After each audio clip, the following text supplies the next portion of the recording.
Hannah Kessler. This gal started her own bank at the age of 18, and then you became a self-made millionaire by the age of 24? I did. Hannah Kessler is a money mentor. She's known as the single millionaire chick. With advice on how to stop living paycheck to paycheck. Money starts with your mindset. How you think about your money is going to greatly impact how much money that you have.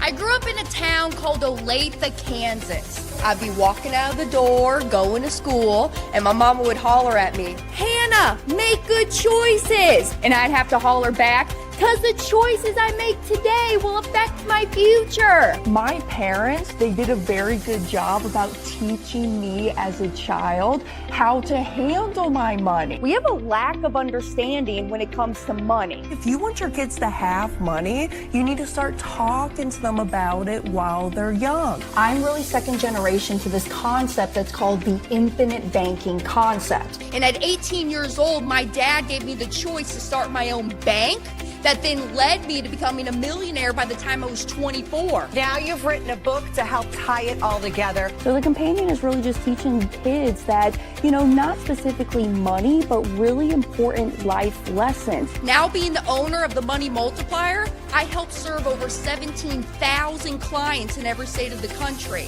Where can people get the book? HannahKessler.com. Hannah spelled the same way forwards and backwards, Kessler with one S. Also, I got my podcast show, the Money Multiplier Podcast. And make good choices today, because the choices you make today will affect your future.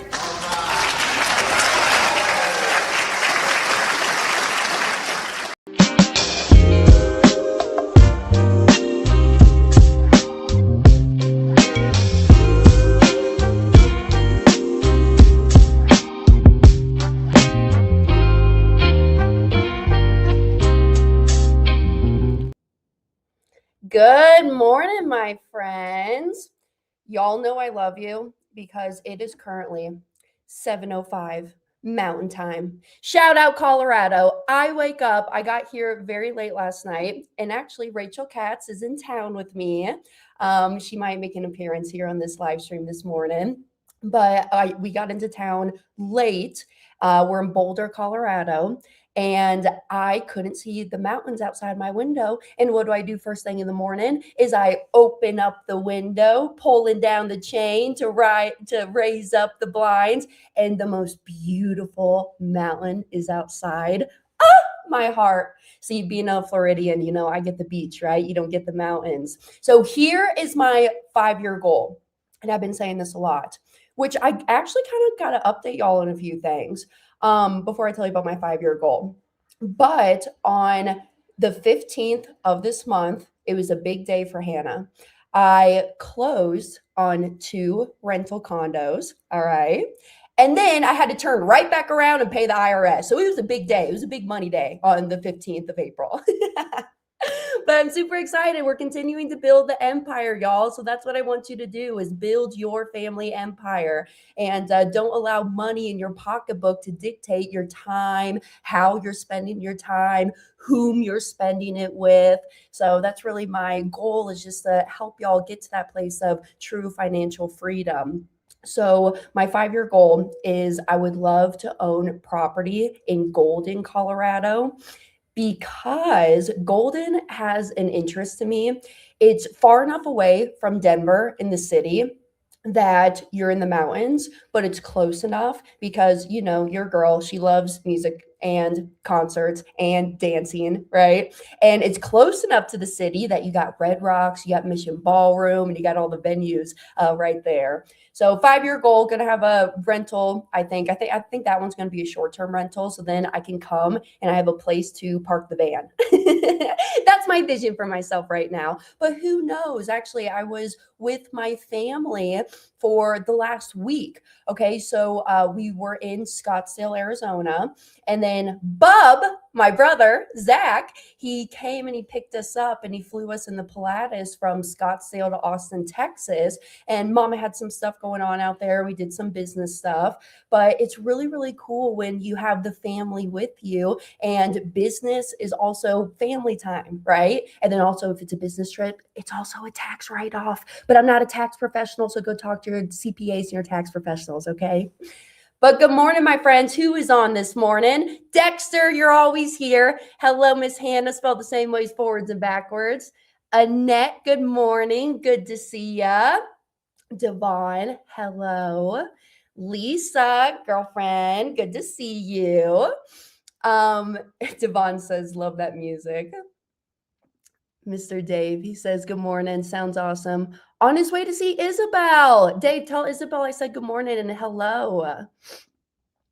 Josh, congrats on your closing. Colorado's a beautiful place. It is, my friends. Hey, and actually your profile pic, it seems like it's like a city or something.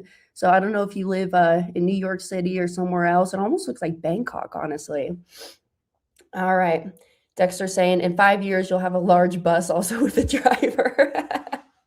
No, Dexter, that's when I'm 50 years old. I'm going to get a Class A RV, you know, like the big ones, right? Matter of fact, Dexter, I was sitting on the airline yesterday and I was talking to the gentleman next to me and we got deep into that conversation. I was showing him my van and he has this big rig, right? And he tows his truck behind it, but it's those huge, like, you know, like the celebrity tour bus type of rigs, you know? And I was like, that is when I'm 50 years old, I'm going to have that.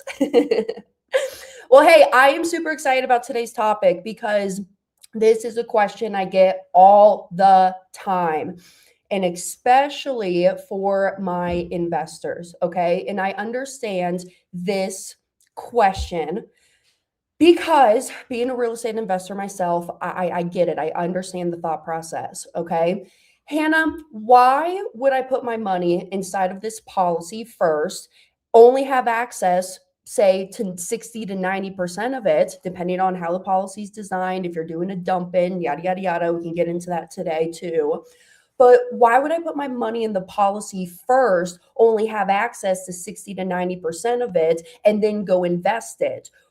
If I didn't do the policy and I just took my capital and I just took my money and invested it directly, I would have that 100% capital inside of this investment working for me.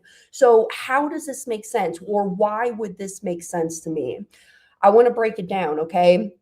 And the analogy I use a lot, but now I'm ready to back it up by numbers, all right, for my analytical folks. I always say it's the tortoise and the hare story, right?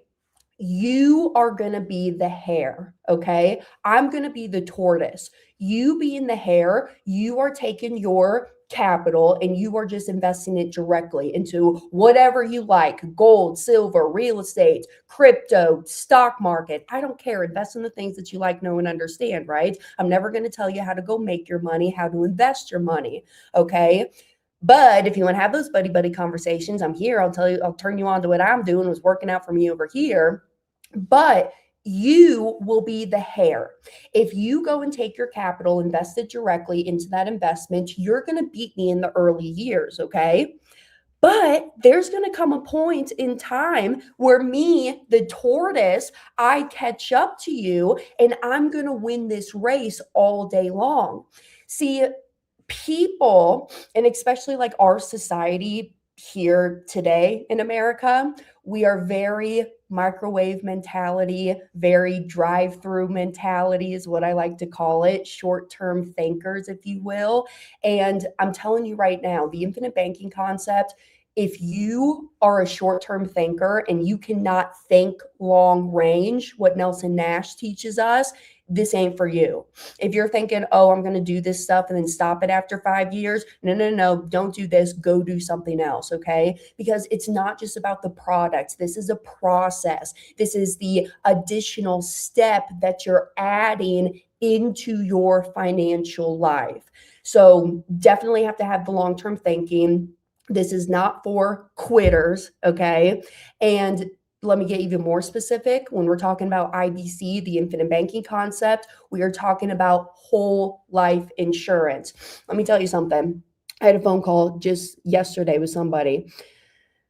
IULs, guys, I don't know. You know, we've gone deep into conversations about IULs, and for some reason, people are just loving those IULs, and it's okay. You know, IULs have a place within the market, but if somebody is out there teaching you that you can utilize an IUL for the infinite banking concept, run in the opposite direction. I mean, I'm serious about this stuff, guys. Go and look at the guaranteed side of those IUL illustrations, and it will tell you the truth.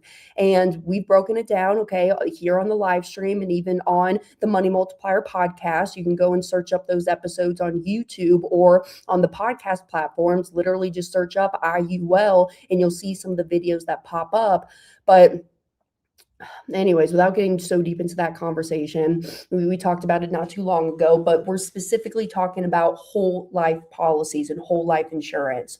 So I want to back this up now with numbers, okay? And I'm going to prove this to you that, hey, if I do my policy with my investment, I'm going to come out better on top in the long run.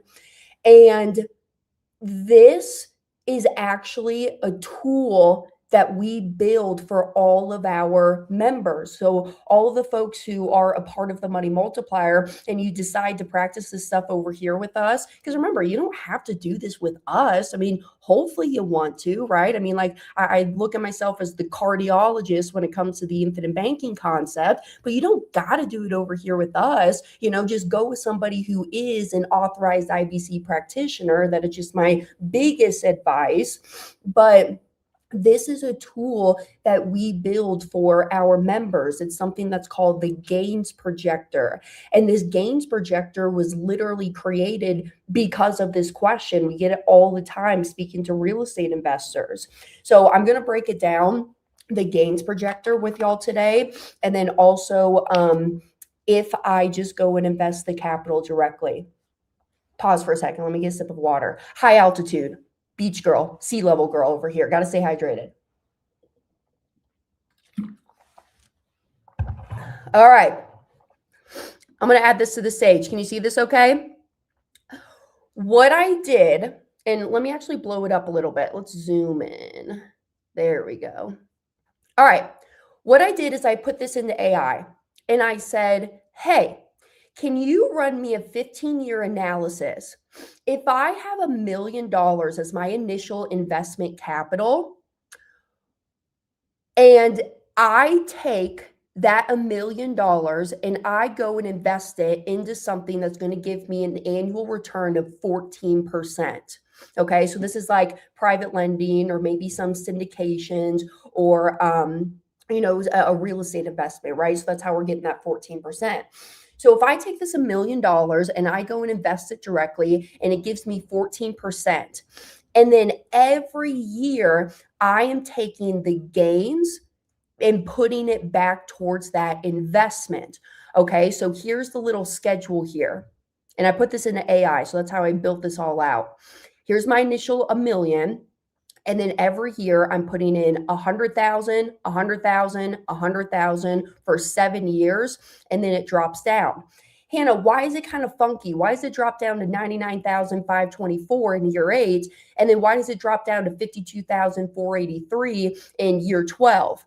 Well, really what this is mimicking, and to make an apples to apples comparison, is this is a policy illustration. That's what I fed into the AI software. As I said, hey, take this as our out of pocket or gains capital and putting it back towards that investment to give us a true apples to apples comparison. You see what I'm saying? Because I wanted this to be spot on. And what I wanted it to do is over the 15 years, what does that give me as my total bucket of capital and net worth from doing this investment for 15 years at a 14% annual interest? And what the software told me, okay, and this was my little synopsis that I said back to it, that's the correct setup using this, $1 million initial investment, 15 annual deposits over the next 15 years, 14% annual compounding, 15-year total horizon. The net worth at year 15 is $11,151,094. You see that right here? This is how much I would have back from this investment. 11,151,094. All right. This is if I just go and invest the money directly. You follow me up to that point? Let me do another share screen for a second. Stop share screen. Let's pull this one up. This, my friends, gotta share my screen. This, my friends, is taking the same exact synopsis of the $1 million. And here, I'll kind of blow it up. I know it's a lot of numbers, okay? I know it's a lot of numbers, but I'll break it down. It's taking the exact same synopsis of putting in my $1 million and then taking out my policy loans. So this is me now using the policy, my and asset to go fund this deal, returning me 14% annually. So this is where people get hung up. Well, Hannah, if I put this $1 million inside of my policy, then I'm only going to have $939, $790 to go and invest. You see what I'm saying? $939 to invest versus the $1 million to go and invest. Hannah, I have less capital in this investment, thus less capital working for me, thus lesser returns on this investment, right? And then you can see that every year, doing my apples to apples comparison, this is my premium deposits that are going in, okay, the 100,000. And then by year 8, you can see that it drops down.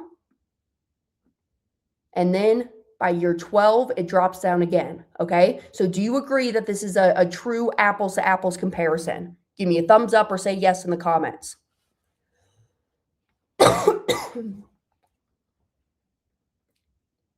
Dexter says yep. So let's move on.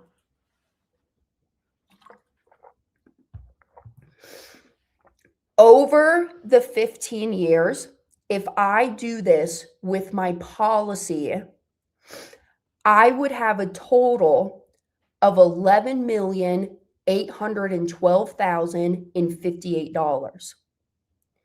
So here is my question. Is this 11,812? Is that a larger number than that 11,000,001 that I showed you earlier? Which one is a larger number is my question. Let me show you again.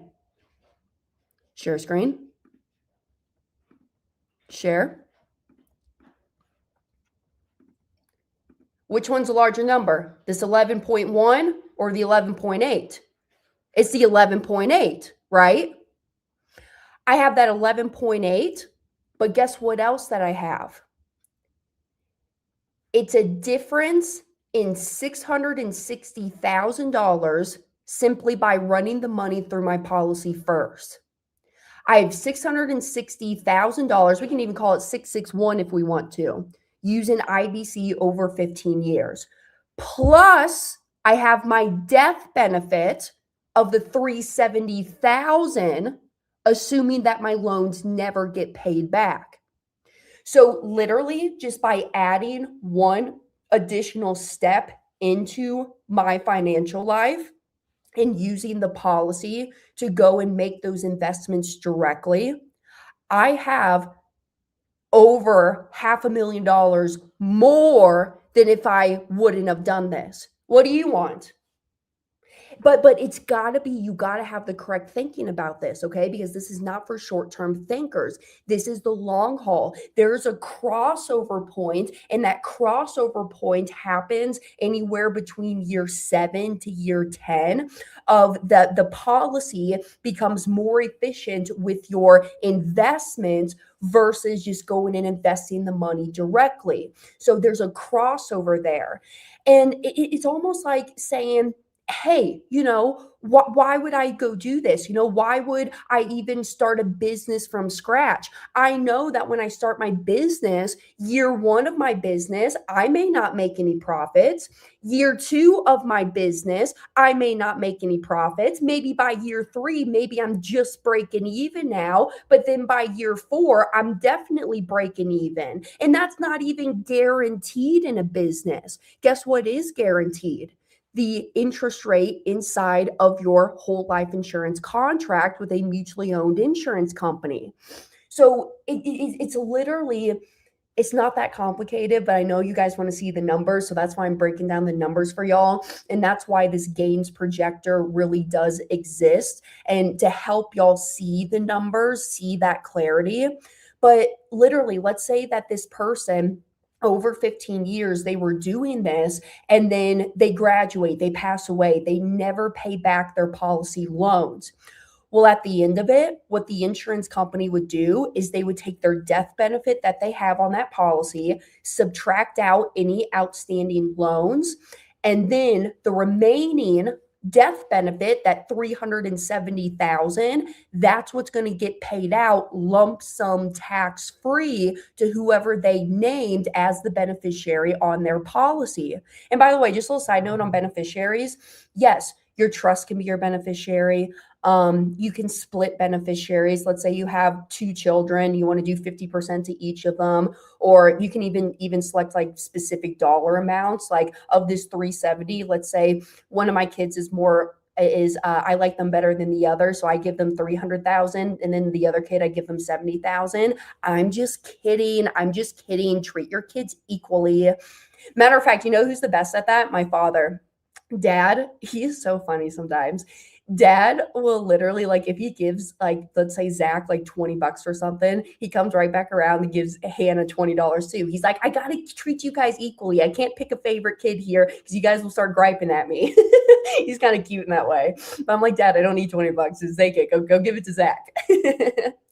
But this is the difference, right? It's my and asset. You have the real estate investment, you have the place of where you warehouse the money, plus you also have the death benefit there, because it's not an if it happens, it's a when it happens. Now my family, my heirs, I'm passing along this death benefit, tax-free money to them, plus the assets that my policy bought me over the course of my life. Let's talk about this for a second though. But Hannah, doesn't my policy loans have to get paid back? No, it is not a requirement that your policy loans have to get paid back. Now, what I do, especially when I'm investing my dollars using my policy, if I see that there's money stagnant sitting there in my checking account down at the bank, and maybe I'm saving up for something, other opportunities to go and deploy that capital, I'm telling you, when you have the money, the opportunities are going to start to appear, okay? You don't got to start going out there looking for opportunities. They're going to start knocking at your front door and show up in front of you. But if you do need some help and support with that, I mean, there's resources out there. You can always come to me. You can go to privatemoneyclub.com is a great place to get into real estate lending. If you want notes or note investing, I can even turn you on to some experts within that space as well. That's why Master the Money Game, if you guys weren't there in Tampa, you should have been there, because that whole event was curated, and why I crafted the lineup for how do I put my little green men to work? What are different asset classes that I can go put my little green men, my dollars to work, and create an army of green men that are out there working? That's where Courtney shared the oil and gas. That's where Dan Zatowski, which, by the way, shout out Dan, I'm seeing you today. We're here at the same event, sir. I don't know if you're watching this morning, but I'm excited to see you and Don this morning. He does turnkey rentals. We talked about velocity banking with the infinite banking concept. We talked about private lending. So if you're, even RAL, Dave, we talked about, Isabel was there talking about residential assisted living. And Dave is saying, mastering the money game event was awesome. I appreciate that testimony, my friend. But actually, the recordings are live now, so they're out of production. And if you want to go catch the recordings from that event, send me an email, hannah@themoneymultiplier.com, and I can send you the link of where you can go and purchase those recordings. Because no, I don't just give them out for free because you guys don't value free things. Haha, right? You guys don't. You just won't pay attention if it's free, right? So send me an email if you want those recordings and how to purchase them, and I'll show you that. But that was what this whole event was about, is how do I go and put my dollars into these different asset classes? What do I like the best, you know? But in the policy as well, okay, along with the more monies that you have, the tax-free growth that's happening in the policy, plus the death benefit, remember the money that's inside of your policy, it is a protected asset. So if you ever get sued, have a judgment lien against you, Florida, I know Arizona, they are 100% protected in those states, and it is a protected asset in most states. But I'm sorry, my Californians, is that how you pronounce it? All of my folks in California, it's not. But all you got to do is perform a collateral assignment, and then your policy is now a protected asset for you. Okay, so, and we can talk about that. So it's a quick little Google search. Say, hey, in my state of Minnesota or in my state of New Hampshire, is a whole life contract a protected asset? And then Google will tell you yes or no. But this is the power of the uninterrupted compounding. Why do I do this with my policy rather than just going and investing directly? Well, I do this because when I simply add this one additional step of running the money through the policy first, I'm earning uninterrupted tax-free compounding interest on that money in the policy. And I'm making the 14% in the real world, investing the dollars. It's my and asset, right? I'm double dipping. I like to even sum it up in just one liner and say I'm double dipping on that same dollar. I'm earning interest in my policy forever and ever, and I'm making interest over here in the investment deal that I'm doing, right? Let me pull back up the gains projector for a second. Oops, gotta do a new share. StreamYard, just some feedback. You guys should let me share more than one screen at a time. Make it simple like Zoom. There we go. Hey, before we get into it, hold on. Some comments are coming in. Good morning, Mr. Connor. He says, what is once seen can't be unseen. Annette says the best revolving account or 401k one can have. That's right. Annette's basically saying, hey, your policy can also be used as tax-free income, tax-exempt income during retirement. And Lisa says it will be protected if it's in a trust. I would assume so, girl. Now, I'm not an expert. I'm not an attorney. Okay. Go consult with one. But yeah, you know, I mean, that's the whole reason that a lot of people have trust and different LLCs, right? Like when I buy my properties, I'm buying them within LLCs. It's because I want to own nothing but control everything. We've heard that saying before, right? My wealth builders. But is it protective if it's in a trust? I would assume yes, because if they come after you directly, it's not tied to you. It's tied to the trust name, so they can't come after the trust assets, right? But anywho's, it's I would talk to an attorney about that one. But Lisa, too, just with your states, you know, definitely we can talk about that collateral assignment as well. Nadia says, oh, wow, I didn't know the protection varied by state. Yes. So because, hey, here's the thing. The contracts, okay, whole life contracts are governed at the state level. So they're all state specific. We actually had a case not too long ago, which Rachel Katz, can you hear me? I can. We're sharing a room together over here in Boulder. Do you remember our one friend? Here, let me take this off the screen. Do you remember our one friend who he was going through underwriting? Here's Miss Rachel.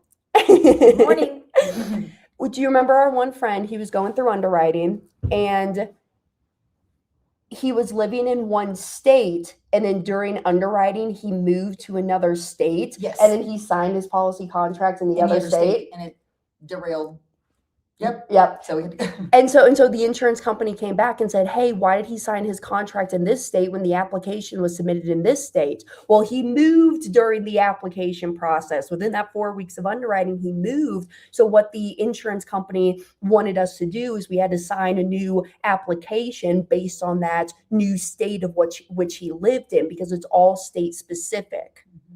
I don't know. Any other comments? no, but that's it. You just need to know your state. Know your state. Know your state. Know your laws.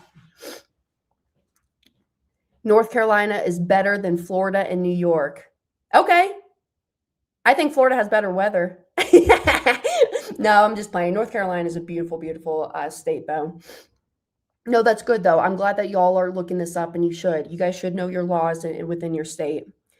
Okay, getting it back to my gains projector here. Okay, so this is actually one of the tools, like I mentioned on the forefront, that we build for our members. If they are, maybe not using their policy for debt payoff, maybe they're using their policy for this investment, or maybe they're just storing up capital because they want to use it for college education fund or their vacations that they take with their family members. But anywho's, so this is one of the charts that we'll build out, and this is how I got my apples to apples comparison. So if you guys really want to nerd out on these numbers and look at the charts and see what this is all about, this is just one of the tools. And I want to shout out to actually Chris Noggle and Craig Yenny, because this was all possible because they spent a lot of time on, you guys have heard about the vault, right? If you follow Chris Noggle on YouTube, this is what the vault is. It's the what do I call it?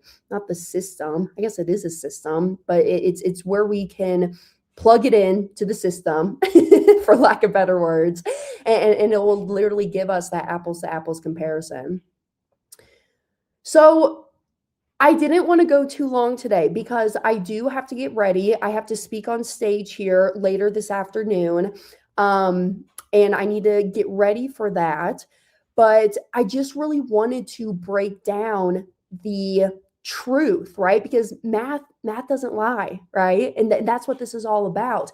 I mean, one of these days, I need to probably come on here and do that synopsis of the buy term and invest the difference and mathematically debunk that, okay? Because I know we talk about it all the time too. And maybe this will be an upcoming episode, but we call it the white papers. That's just an internal term that we call it.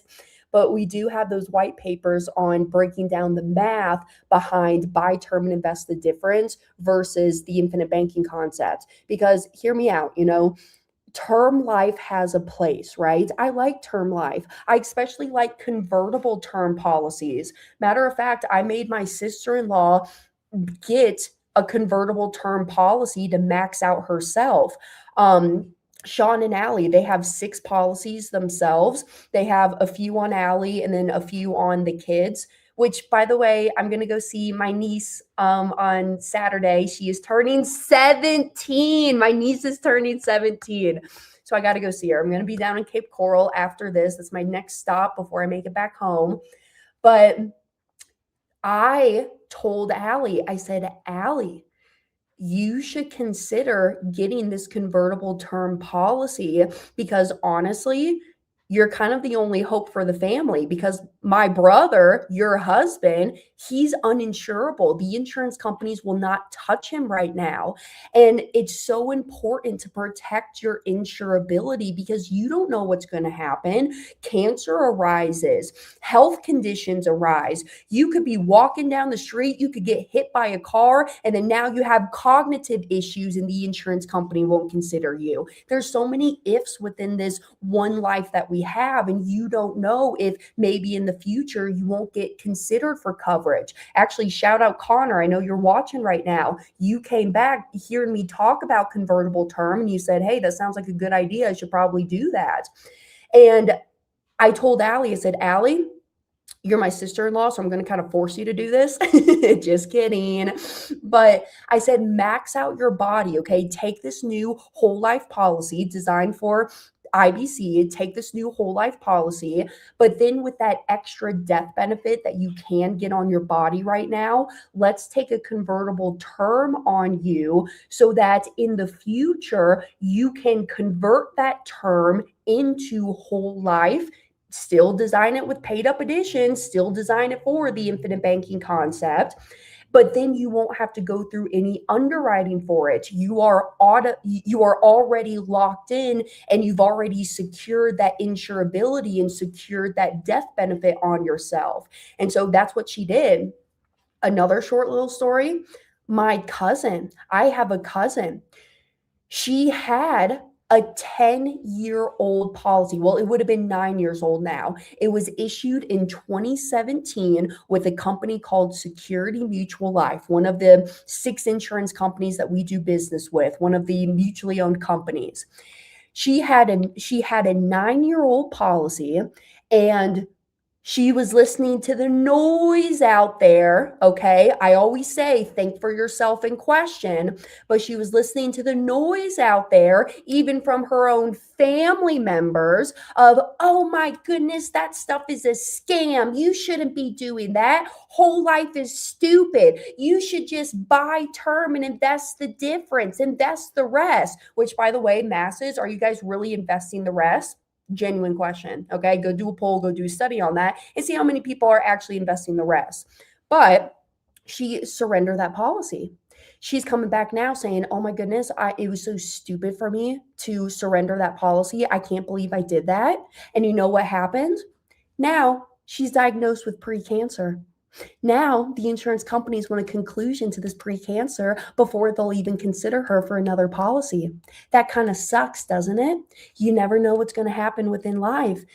And the time is going to pass anyways. Would you rather have a 9-year-old whole life policy today in 2026? Or would you rather be starting over from zero in 2026? Because the time is going to pass anyways, right? And there was another point I wanted to bring up. But my ADD brain, I kind of forgot it. But anyways, protecting your insurability is just very, very important. Oh, I remember what I was going to bring up. I'm going to end on this comment. A lot of people like to compare the infinite banking concept to their investments, but you can't compare it to your investments. It's almost like comparing your 401k to your checking account. You can't do that. That's not an apples to apples comparison.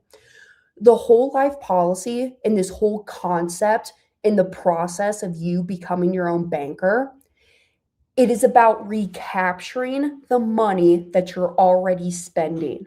The money you're already spending on cars, or I should just say products, services, and it can include investments. But the policy is not your investment. The policy is just the warehouse of my money. It's the place of where I store my wealth. And then through the policy, I can go buy the products, the services, the investments. Because an investment, in my definition, is it involves some risk, okay? It can go up in value or it can go down and lose value. There is some potential risk there. In your whole life contract, you have a guaranteed contractual interest inside of there. No ifs, ands, or buts. And that's not my flab and gum saying that. That's written inside the policy contract. So I know people like to look at whole life contracts like they are an investment because they do grow in value.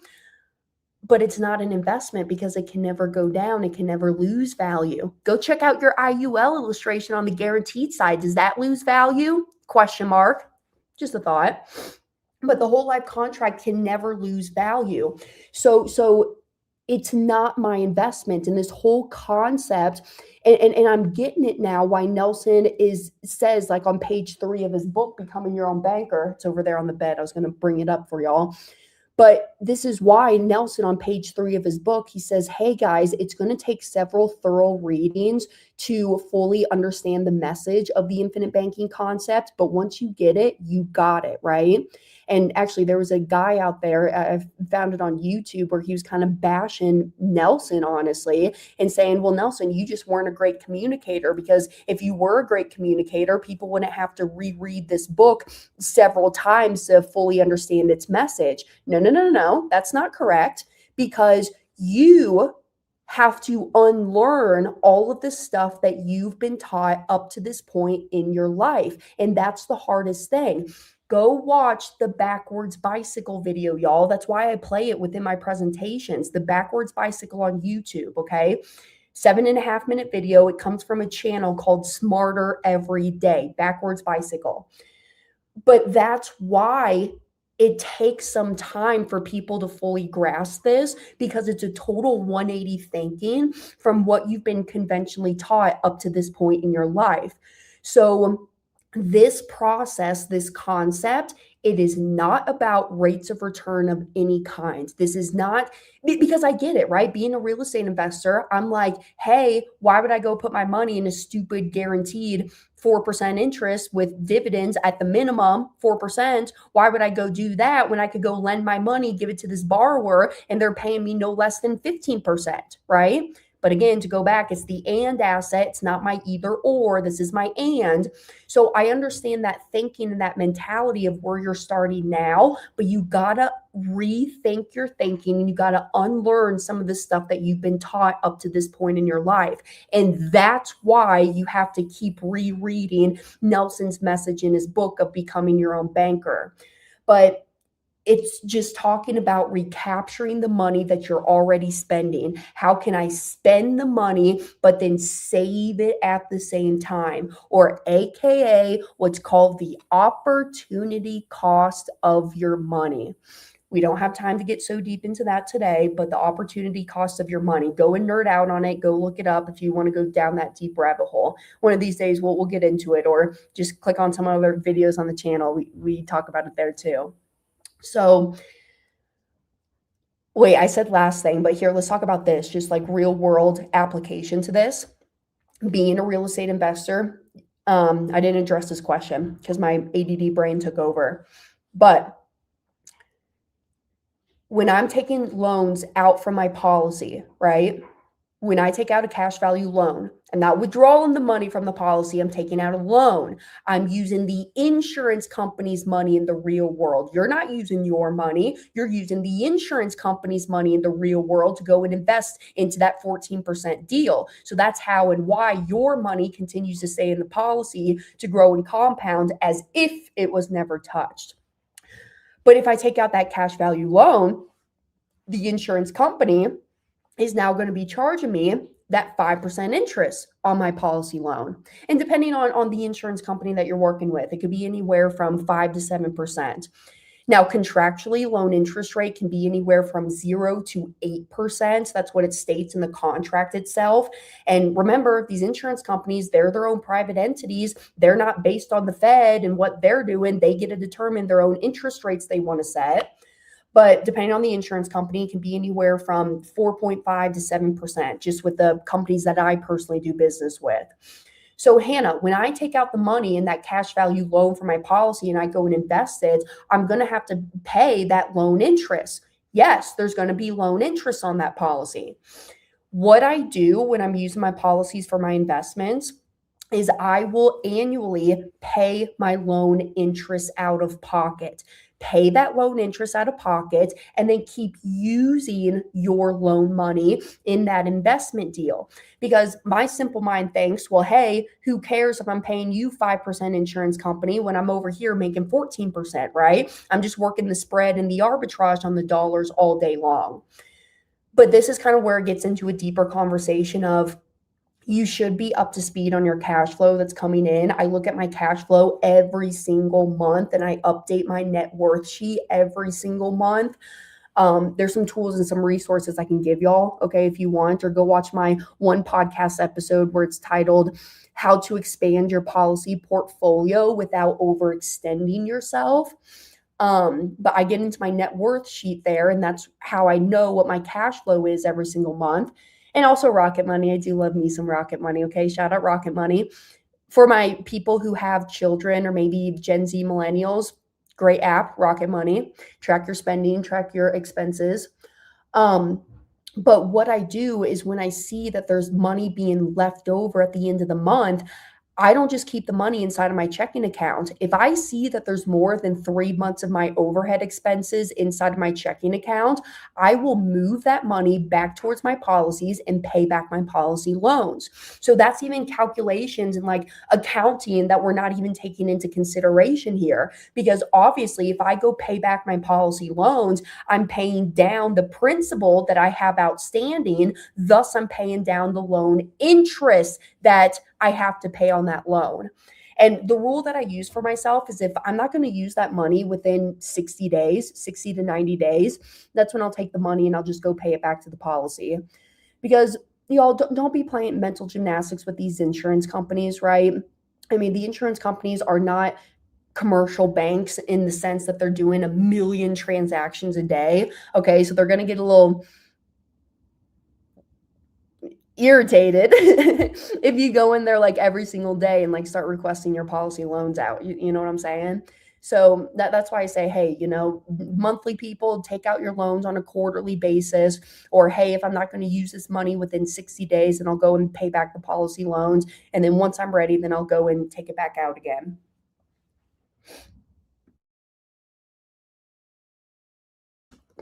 So before I let you go, Dave is saying, I just started using the vault. Pretty neat, comparing the numbers and techniques. Good. That's good feedback. Thanks, Dave. You never know what you need until you need it. Sucks. Dude, I'm telling you.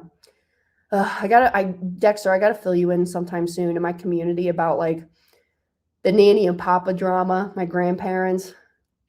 Literally this one statement. You never know what you need until you need it. It sucks. I know. And Dexter says, tell Rachel hello. You guys go have fun today. Tell him I'll see him on Sunday in San Diego. You're going to see Dexter on Sunday? Yeah. Okay. Yep, seeing Brianna. He probably knows. Good. All right, my friends, I think that's all my thoughts right now. We can keep continuing to go deeper and deeper into this stuff, okay? So if you have questions for me, reach out to me through email, hannah@themoneymultiplier.com. Hey, if you are around the Boulder, Colorado area, you want to come and hang out, come and see the event that we're doing today. It's called the I Am Health and Wealth Expo. Because if you think about it, you guys have heard me say this before, especially if you tune into the pod. The number one cause of death in America is heart disease. The number one cause of heart disease is stress. And the number one cause of stress is money problems. It's all about the money problems. So if you really think about it, yeah, I'm a money mentor, but I'm also your health coach. Hee hee. All right, my friends, I will see you in a little bit. Next week, Thursday, 9 a.m. Eastern time. Hey, actually, by the way, I might have to have Rachel fill in next week, okay? Just a big PSA and also shout out to my best girlfriend, Sadie. She is getting married on May 1st. And so I have to be up in St. Augustine on the 30th of this month by 9 a.m. So I don't know if I'm going to be around next week. So I might have Rachel run the show next week, but then I'll see you the following week. But as always, keep tuning into the Tuesday podcast that launches, the Money Multiplier podcast. Find it on all podcast platforms or YouTube, the Money Multiplier. But until next week, do well, be great. Don't do anything I wouldn't do. Okay? I'll see you then. Mwah. Bye, y'all.